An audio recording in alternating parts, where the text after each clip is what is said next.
নবী সাল্লাল্লাহু আলাইহি ওয়াসাল্লাম নবী হয়েছেন 40 বছর বয়সে।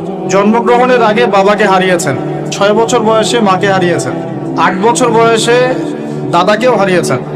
বাবার নাম ছিল বাবা আব্দুল্লাহ, মায়ের নাম ছিল মা আমিনা, দাদার নাম ছিল দাদা আব্দুল মুত্তালিব। এরপরে তিনি মানুষ হয়েছেন চাচার পরিবারে, চাচার নাম ছিল আবু তালেব। 8 বছর বয়স থেকে নিয়ে বলা যায় 53 বছর পর্যন্ত চাচার গার্ডিয়ানশিপেই ছিলেন। সুবহানাল্লাহ। এই চাচা আবু তালেব নবী সাল্লাল্লাহু আলাইহি ওয়াসাল্লামের জন্য এবং দ্বীন ইসলামের জন্য, কারণ তার ভাতিজার দিন তো তারই দিন, এমন কোন ত্যাগ নাই যা স্বীকার করেন নাই।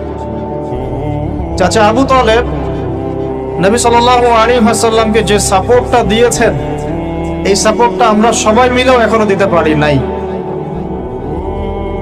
বিশ্বাস করেন?